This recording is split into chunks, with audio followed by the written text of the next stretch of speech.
Bahannya ya.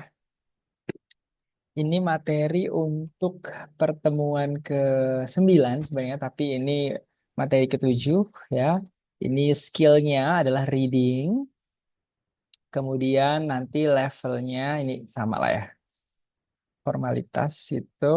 Jadi ini readingnya, bagian reading. Tadi kan kemarin kita juga bahas sudah bahas kita sudah bahas dua jenis reading yang menyusun kalimat-kalimat jadi satu paragraf yang utuh dan juga fill in the blank ya, melengkapi ya. Masalah. Kemudian ini eh, ada lagi reading gitu ya. Test taker are given a passage, jadi nanti akan ada sebuah paragraf yang terdiri dari 140 sampai 160 kata. Jadi tidak begitu panjang ya paragrafnya.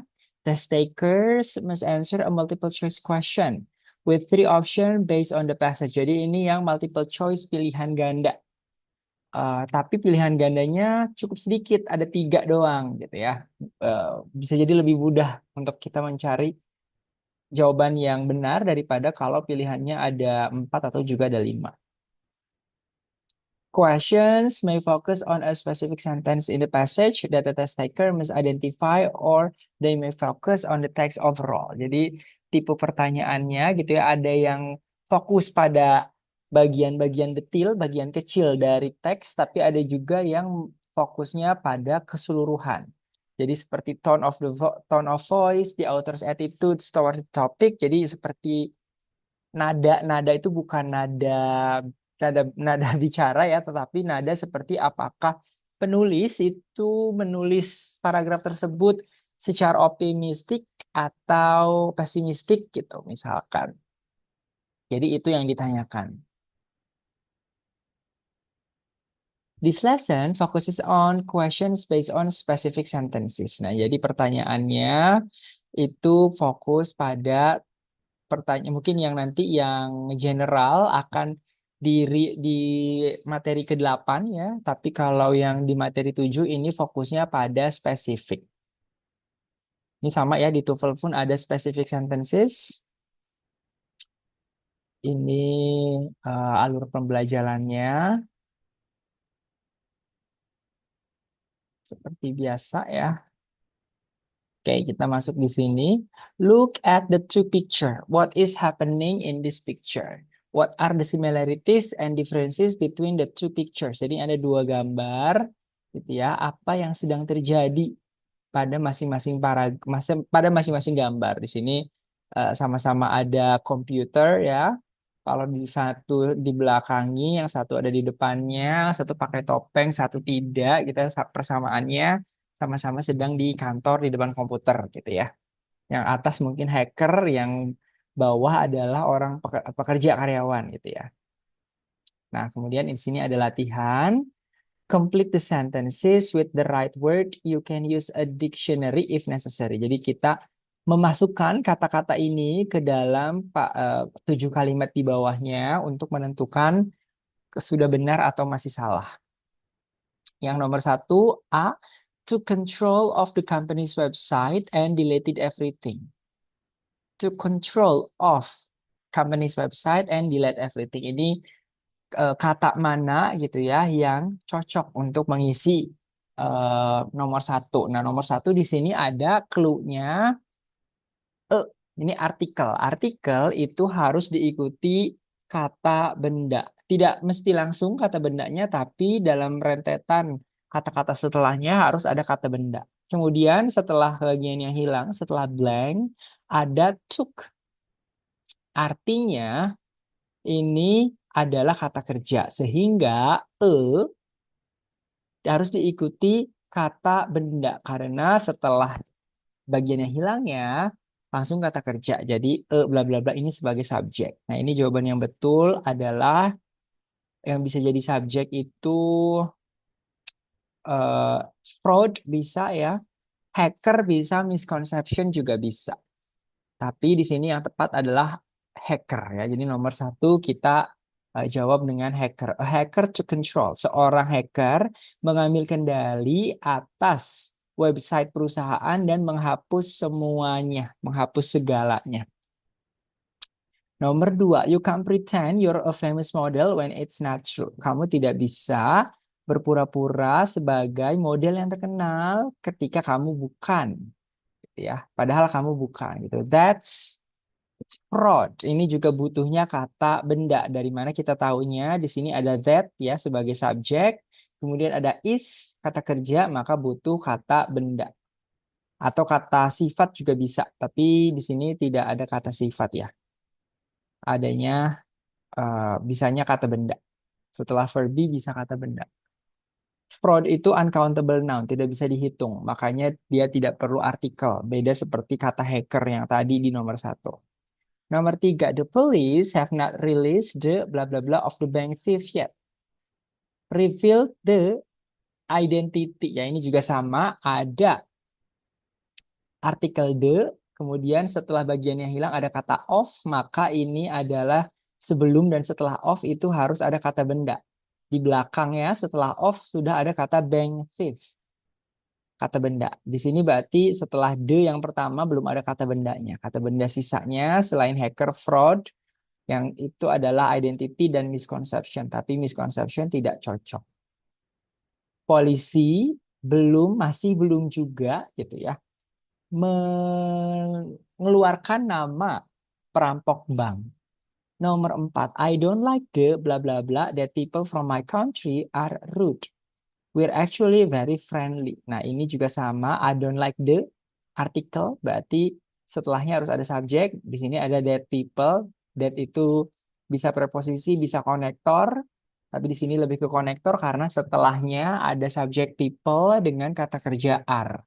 Maka sebelum atau di bagian yang hilang, kita harus isi dengan kata benda. Karena setelah bagian yang hilangnya tidak ada kata benda. Di sini yang betul adalah misconception. I don't like the misconception that people from my country are rude. Saya tidak suka kesalahpahaman gitu ya, bahwa orang-orang dari negara saya itu tidak sopan. We're actually very friendly. Kita tuh sebenarnya sangat ramah. Friendly di sini, walaupun ada akhiran li, tapi dia bukan adverb, bukan adverb of manner. Dia adalah adjective di sini. Nomor 5, don't throw these boxes away. They'll blah blah blah when we move house next year. They will. Ini ada yang disingkat begini berarti dia will. They will come in handy. Karena setelah will models harus ada kata kerja. Di sini kata kerja ada execute, ada juga come in handy, tapi lebih cocok adalah they'll come in handy itu idiom artinya berguna. Jadi sama seperti useful gitu. Tapi kalau useful kan kata sifat, come in handy kata kerja. Nomor 6, you don't need to fix this. It is blah blah blah the manager's responsibility to do that. Nah, di sini sebelum bagian yang hilang ada subjek it dan kata kerja is. Setelahnya ada the manager responsibility. Ini adalah kata benda. Di sini ada is. Verbnya, kata kerja. Kata kerja, bagiannya hilang, kemudian kata benda. Setelah kata kerja itu jadi objek gitu ya. Kemudian ada to do that setelahnya. Ini to infinitive, kata kerja kedua. Berarti kan ini sudah ada kata kerja yang pertama, kemudian di belakangnya ada objeknya, objek dari kata kerja is, maka kalimat ini butuhnya kelompok kata yang bisa menerangkan objek. Yaitu di sini ada yang bisa adalah solely. It is solely the manager responsibility to do that. Itu sepenuhnya. Solely itu sepenuhnya. Cuman dia seorang yang bertanggung jawab atas pekerjaan ini. Nomor 7. To blah blah blah our plan, we first had to study and memorize all the steps. To blah blah blah our plan. We first had to study. Berarti di sini tinggal to, berarti belakangnya itu to infinitive ya. To infinitive itu to diikuti kata kerja. Di sini kata kerja yang tersisa tinggal execute. Jadi nomor 7 jawabannya to execute our plan, untuk merealisasikan, melaksanakan rencana kita pertama-tama harus perlu atau harus belajar dan menghafal semua langkah-langkahnya. Gitu. Kemudian di sini kita diminta menjelaskan gitu ya kelompok katanya tadi apa ya sudah saya jelaskan. Tapi kalau mau mencoba untuk tetap mengisi silahkan. Kemudian ini contoh soalnya ya. Read the text below and answer the question. Nah, tipsnya ketika membaca atau dalam skill membaca itu jangan langsung baca teksnya. Baca dulu soalnya. Di sini soalnya, what is a common misconception about hacking according to the text? Setelah kita baca soalnya, kita cari kata kunci dari soal tersebut. Di sini kata kuncinya adalah kata misconception. Kenapa enggak hacking? Karena hacking itu satu teks isinya hacking semua, tentang hacker semua. Maka kita pilih yang kata kuncinya itu tidak terlalu umum gitu ya, tapi tidak juga terlalu khusus, jadi seperti yang tengah-tengah. Kata kuncinya adalah misconception. Nah, konsep misconception dibicarakan di baris keberapa. Jadi kita ke teksnya itu tidak harus baca dari awal sampai akhir teks, tapi kita bisa membaca dari bagian yang kita anggap penting karena terdapat kata yang menjadi kata kunci tadi. Ya, di sini kata kuncinya ada di kata misconception.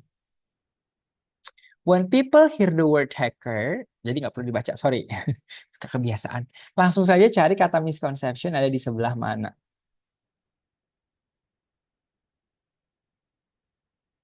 Jadi nama metode bacanya itu skimming atau scanning. Kalau skimming itu membaca cepat, lalalalalalala gitu. Jadi matanya cuma gerak dari satu kata ke kata lain, dari baris ke baris lain. Kalau scanning itu misalkan kita dalam soalnya ada tahun, ada angka. Nah, kita cari dalam teksnya itu yang mana yang angka. Itu kan lebih mudah terlihat ya, karena yang lainnya kan kata-kata. Ketika ada satu angka, maka dia akan lebih mudah untuk ditemukan. Ini kata misconception ada di mana?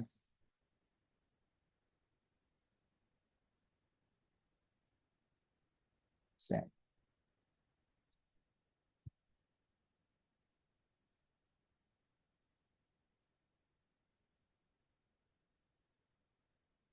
Oke, sepertinya ada di bagian ini ya. What is a common misconception about hacking? Kesalahpahaman tentang retas meretas ya bahasa Indonesia kan retas. Nomor satu, that hackers goal is to rob people and carry out fraud. Tidak ya, eh, hacker itu kan bukan eh, tidak merampok ya, dia kan nggak datang ke rumah. Yang B, hackers rely solely on technology to execute their plans. Yang ketiga, the hackers are more interested in hacking business than people. Nah, oke, lihatnya yang mana?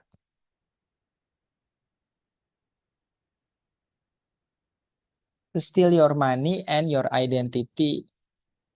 Di sini nih, kata that is true. That is true berarti tidak benar. Ketika tidak benar akan menimbulkan kesalahpahaman. Nah, berarti di sini setelahnya gitu ya. But they use them to teach companies and employees how to prevent attacks that seeks to steal personal data.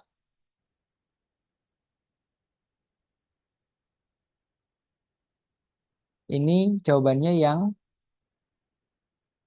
C enggak ya? Karena di sini dikatakan prevent attacks that seeks to steal personal data. Jadi si hacker itu nggak cuman menargetkan eh, perusahaan-perusahaan saja, tapi juga orang. Ya, jadi saya rasa nomor ini jawabannya yang C. Tipsnya ketika membaca atau mengerjakan soal yang seperti ini ya ada teks kemudian ada pertanyaannya. Yang pertama, you should always read the three option first. Baca opsinya dulu. Jadi setelah baca soal, baca opsinya. You should look for the keyword in the question and their synonym in the text. Cari kata kunci dalam soal, kemudian cari sinonim. Tadi misconception, kata kuncinya adalah to a certain extent, this is true. Such hacker do exist, but they're not the only one. Betul ada yang seperti itu, tapi nggak satu-satunya. Samanya di situ. You should skim the text to see what it talks about before reading it carefully. Jadi skim, cari si kata kunci dalam soal itu sinonimnya, persamaan katanya, atau di bagian dalam teks itu digantikan oleh kata atau istilah apa, itu kita cari ada di baris keberapa. Baru baris itu kita baca dengan seksama. If an option uses the same word as the text instead of synonym, it is probably wrong. Ketika salah satu pilihan dari opsi yang ada itu menggunakan kata yang sama seperti kata dalam soalnya, itu berarti jangan kita pilih karena kemungkinan besar dia salah. Jadi pasti di soalnya apa, dalam opsinya pakai sinonim. The answer can be anywhere in the text, in the beginning, in the middle, or at the end. Jadi jawabannya bisa ditemukan di mana saja, scattered gitu ya, acak. Most answers have an element of truth to them. It's a matter of identifying the false part. The most answer have an element of truth. Jadi masing-masing opsinya itu sebenarnya ada bagian yang benar. Benar di sini sama seperti dengan informasi dalam teks. Tetapi makanya kewajiban kita untuk mencari yang salahnya dalam opsi itu di bagian mana. Kalau yang A ini rob people. Salah ya, karena kan tidak merampok datang ke rumah. Kalau yang kedua, hackers rely solely on technology to execute their plans. Coba kita lihat.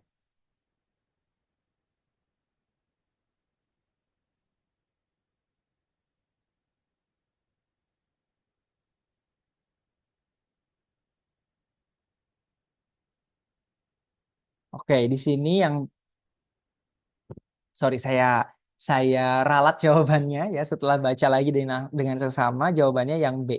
Di sini dikatakan mana?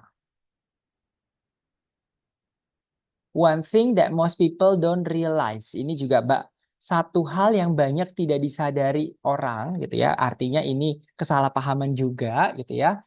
However, is that while a lot of attacks happens through email and text messages, ketika semua serangan dari si peretas itu melalui emails dan juga SMS, text messages itu SMS ya. Banyak hacker juga meretas secara langsung.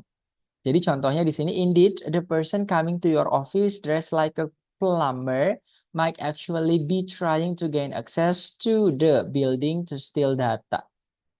Jadi contohnya di sini, orang yang datang ke kantormu berdandan seperti plumber itu uh, apa sih yang berhubungan dengan air itu loh, kamar mandi.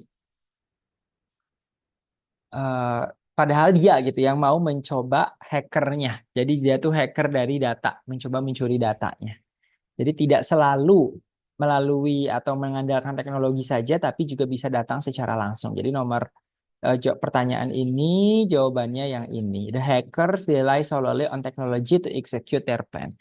Bahwa peretas itu sepenuhnya mengandalkan teknologi untuk melaksanakan rencananya. Nah, di sini salah karena bisa juga datang secara langsung gitu. Kemudian di sini ada latihan ya. What does the text advise employees to do? Ini pertanyaannya. What does the text advise employee to do? Apa yang teks ini sarankan untuk dilakukan karyawan? Sebelum baca teksnya, kita baca opsinya. Confirm that they are able to access the new online platform.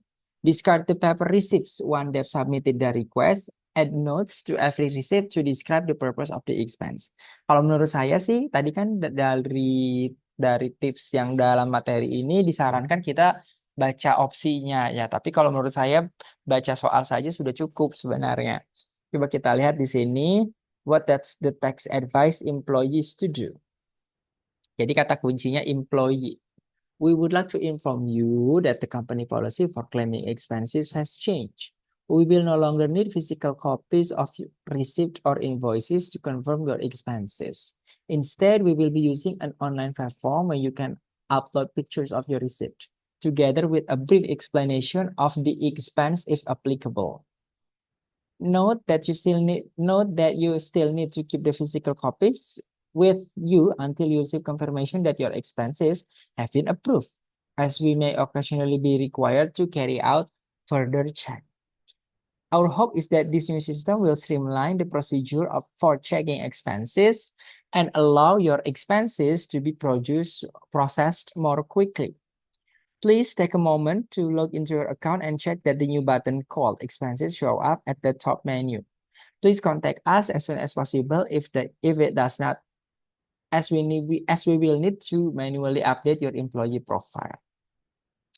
Apa yang disarankan? Ada beberapa ya. Tadi sarannya untuk nyimpen nota asli, kemudian ada untuk saran untuk cek.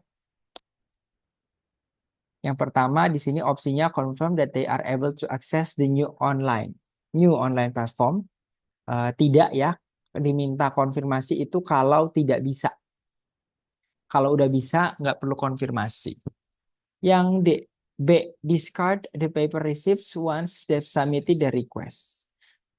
Buang nota kertasnya begitu kita submit. Salah, ini disarankan untuk disimpan dulu. Yang disarankan adalah di sini jawabannya yang C. Notes, add notes, tambahkan catatan to every receipt, ke setiap nota, to describe the purpose of the expense, untuk menjelaskan apa tujuan dari pengeluarannya. Jadi ini untuk reimburse gitu loh teksnya. Oke, sampai sini teman-teman untuk reading 3. Apakah ada pertanyaan?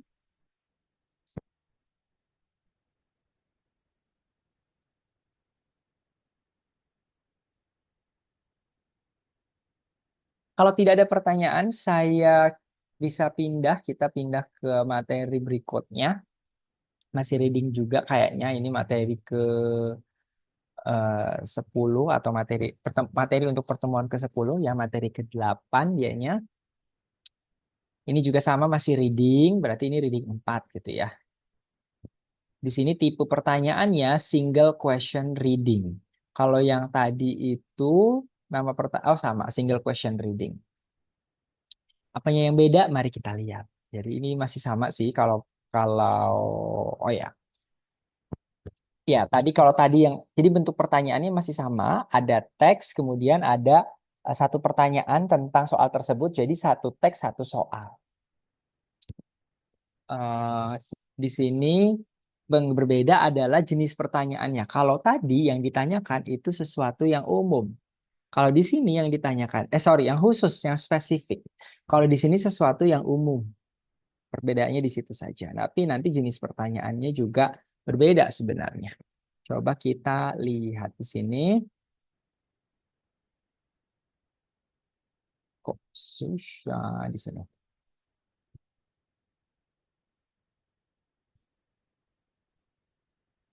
Ada gambar peta, kemudian di sini ada 5 pertanyaan. Replace the underlined words with the words in the boxes. You may need to change the form of some. Oke, kita baca dulu 5 pertanyaan ini. Would you ever move abroad for work? Apakah kamu mau untuk pindah ke luar negeri demi pekerjaan? Kalau mau kenapa? Kalau tidak mau kenapa? Dijelaskan gitu ya. Which countries would you prefer to move for work? Why? Negara mana yang kamu ingin pindahi? Ya, terus kenapa? Yang C, how is life different abroad from how it is in your country? In your opinion. Jadi kita menjelaskan seperti apa perbedaan gitu ya di luar negeri. Ya, terputus ya. Kita mulai lagi. Jadi ini pertanyaannya bentuknya masih sama ya, satu paragraf, satu soal. Tapi di reading 4 itu yang ditanyakan adalah uh, itunya. general, pertanyaan yang umum. Kalau tadi pertanyaan yang khusus gitu ya. Jadi untuk satu tipe soal ada satu tipe soal yang multiple choice akan ada dua pertanyaan. Nah, di sini pertanyaannya ada 5 pertanyaan. Yang pertama, would you ever move abroad for work? Apakah kamu mau kalau pindah ke luar negeri demi pekerjaan? Kemudian, which countries would you prefer to move to for work? Why? Negara mana yang bisa menjadi tujuan kalian pindah demi bekerja? Kenapa? Kemudian, which countries would you prefer to move for work? Sorry, yang keempat, how is life different abroad from how it is in your country, in your opinion? Bagaimana kehidupannya berbeda antara di eh, negara sendiri dengan di negara orang lain?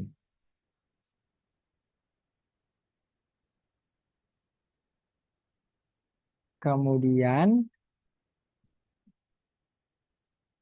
nomor 4, what do you think you would miss from home if you had to work abroad? Menurutmu apa gitu ya yang akan paling dikangenin ketika kita pindah ke luar negeri?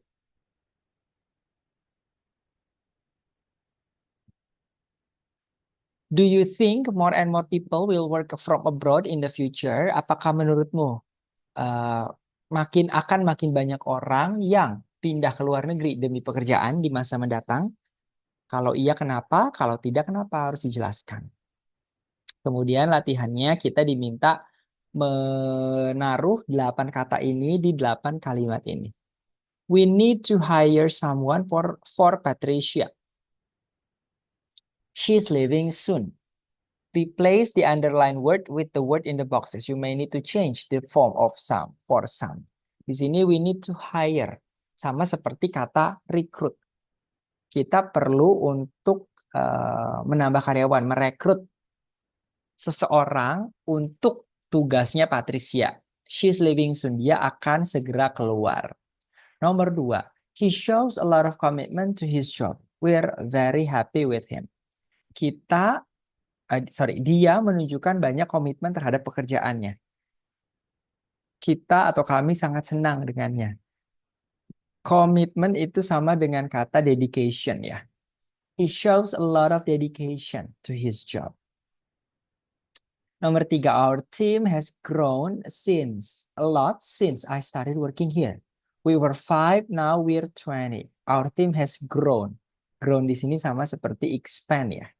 Tim kita bertambah banyak.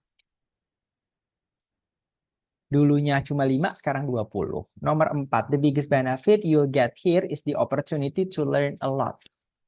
Manfaat yang akan didapatkan itu kita belajar banyak. Benefit itu sama seperti mana? Bun mungkin ya. Kalau lainnya bukan. Cuma saya lihat. Iya, betul. Keuntungan. Bun itu sama seperti keuntungan. Ini bun. Ini. Nomor 5. We are presently focusing on a few markets, including Asia and the Middle East. Presently berarti currently sama. Sama-sama akhiran li. Nomor 6. Are you still interested in working for my company? We have a new opening in my team. Di sini ada opening, berarti sama seperti vacancy. Masih ada peluang. Pembuka lowongan. Nomor 7, Eva Manes, the government's new policy have been harmful to my business. Harmful di sini artinya sama dengan detrimental. Negatif, jelek, berdampak buruk. Nomor 8, I'm in a new project, which is a joint enterprise between our office and the New York office. Nomor 8 ini enterprise sama dengan venture. A joint venture. Oke, itu tadi ditemukannya di mana. Ini contohnya gitu ya. Ada teks, kemudian skim the text and discuss the question below. Jadi teman-teman bisa coba sendiri ya. What is the domain of the text, public or professional? Nanti bisa jawab sendiri. Who has written this text first? Sorry, who has written this text? Kira-kira siapa yang menulis teks ini? Maksudnya berupa profesi Apakah seorang presiden, apakah polisi, apakah akuntan, apakah sastrawan misalkan. Is the language formal or informal? Bahasanya itu formal atau informal? Kita lihat misalkan dari pemilihan kata-katanya. What is the topic of the text? Topiknya apa? Read the text more carefully and answer this question below. What is the purpose of this text? Nah, ini pertanyaannya tuh umum. Apa tujuan dari pertanyaan ini? To announce a new business venture, to invite applicators for new roles, to thank employees for their performance. This will not. Coba kita lihat, kita jawab yang mana. Pilih uh, opsi yang mana. Di situ ada purpose.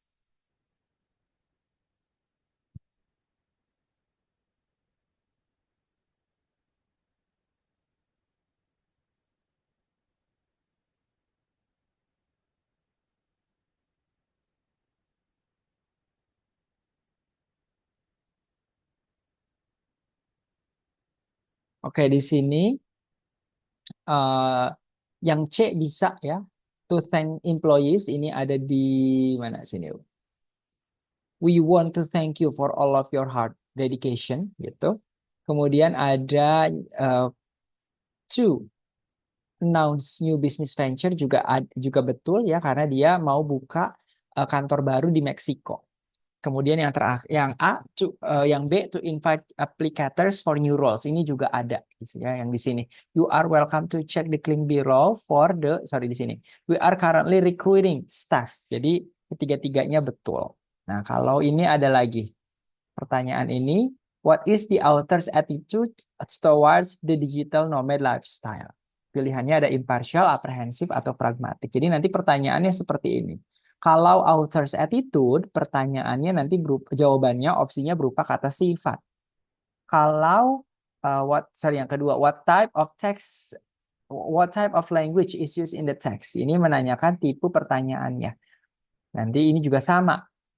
Jawabannya adjektif, tapi di sini atau kata sifat. Tapi di sini kalau tadi itu yang attitude tuh seperti tingkah laku kita dalam menyikapi topik yang kita bicarakan sebagai penulis. Tapi kalau yang uh, pertanyaan kedua ini bahasanya formal atau tidak, apakah seperti jurnalistik, apakah subjektif, sudut pandangnya dari siapa, itu yang nanti dipertanyakan. Ini cuma dua ya.